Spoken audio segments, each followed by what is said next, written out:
Yo guys, Jonathan here, and I'm gonna say the Galaxy Note 8 is getting way too much hate, like way too much. Now by far the biggest critique and shot fired I've seen taken against the Note 8 is that it's an overhyped S8 Plus with an S Pen, a dual camera, for some reason a slightly smaller battery, more RAM, and I'm not gonna lie, at the Note 8 event I jokingly called it an S8 Plus Plus. What am I reacting to? The S8 Plus Plus? You're reacting to it? Sorry. In actuality though, that really isn't the case. Yeah, you are paying more for the Note 8, but that is because you are getting more, minus the battery.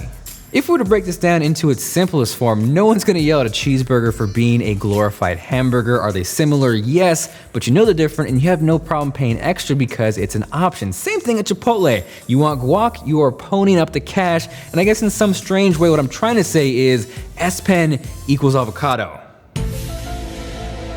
Ultimately, in some weird way, Samsung has almost kind of screwed themselves by having too many options. If we're being honest, the only reason Samsung's Plus models exist is to compete with Apple and their Plus model phones. For simplicity's sake, imagine there was no S8 Plus, just the S8 that was their smaller flagship, and then in turn, we had to wait for the Note 8 as their bigger flagship. Conversely, after what happened last year, Samsung could have easily killed off the Note lineup and brought the S Pen over to the S8 Plus, but something about that really just wouldn't have felt right because ultimately, what makes a Note is the S Pen, and that's how it's always been. So mini rant aside, I actually really like the Note 8, and by far what stands out to me most with this, of course, is that giant, beautiful display. It is big and it is beautiful. This here is a 6.3 inch display, and again, it's not much bigger than the S8 Plus, which sizes in at 6.2 inches, but the thing we gotta get out of our heads is that displays between the Note 8 and the S8 Plus are not gonna be deciding factors. Again, it comes down to the S Pen, to the dual cameras, but regardless, the Note 8 has a beautiful display.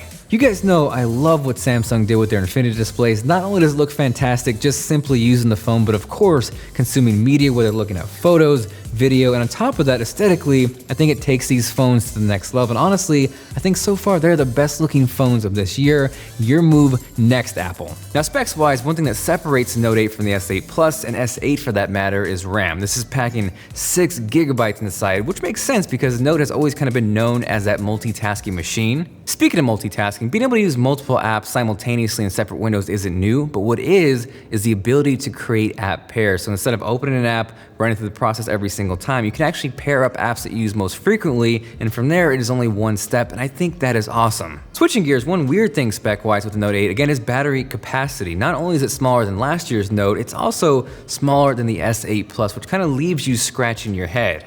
The Note 8 is a bigger phone, and whether it's just barely bigger, it is still bigger. So the fact that it has a smaller battery really doesn't make sense. And again, as much as the Note has kind of been synced up with multitasking, I think the Note has been synonymous with big battery life, so I can see why people will be upset here. Past that though, I think there are still a ton of enticing elements with Note 8, and there's not a whole lot you can complain about. You have USB-C, a headphone jack, quick charging, wireless charging, water resistance, micro SD card expansion. Overall, it is a really solid package. So from there, I think we all know what S Pen is about, what it can do, so I first want to focus on the dual cameras because that is what really impressed me. You have dual 12 megapixel sensors, a wide angle lens, and then a telephoto lens, but what makes this really special is the fact that both of these have OIS, and that makes a big difference. Speaking of stabilization, I do want to slightly call out Samsung for their OIS video demo at the Note 8 event. If you watched it, they compared the Note 8 against an iPhone, but something was clearly off. Like, could you imagine the behind the scenes on that?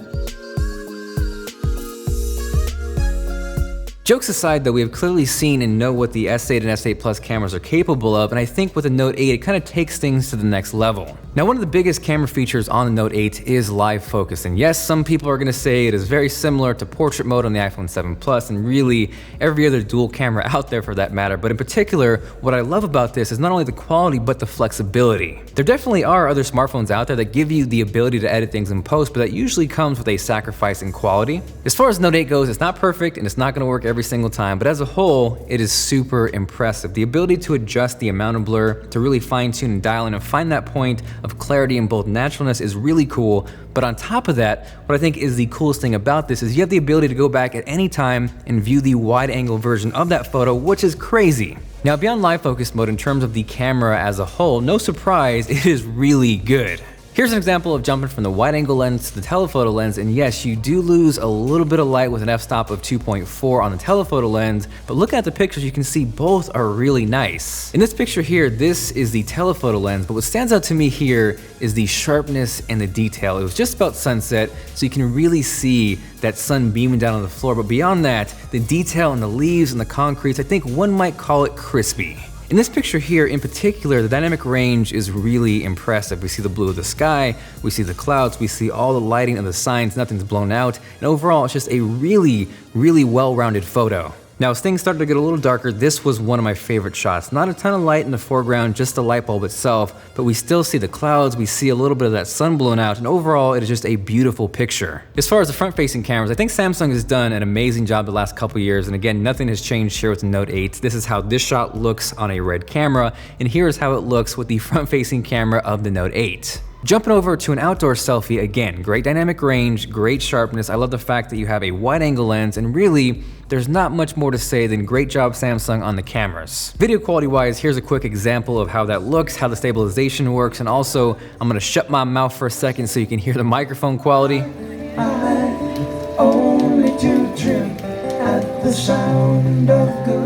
So from there, I kind of want to round things out with S Pen because again, that is ultimately what makes the Note a Note. It has definitely evolved a ton over the years, but there really wasn't a huge jump in features from this year over last year, but that's not necessarily a bad thing. Smart Select and Screen Write are useful as always. Live Message, while it isn't necessarily original, is actually a lot of fun to use with a physical pen. You kind of just draw out your message, but it's nice having that extra bit of accuracy with that physical pen. You can play it back, make sure you didn't screw it up, and then send it off. Definitely though, one of my favorite features with S Pen is the ability to integrate that with Samsung's always on display. If you just need to jot something down quickly, or you need to remind yourself, you don't have to go into the phone, just bust out the pen, write it down, and that it will stay there as a reminder in your face. Overall, the Galaxy Note 8, while it's not perfect, it is a damn impressive phone. And if you know what you want that S Pen, but you've kind of been skeptical because people have been a little too hard on the Note 8, forget the haters, grab it, you will enjoy it. I wanna give a huge shout out to my boy Benjamin, who I met out in London, super humble, super hardworking, but also has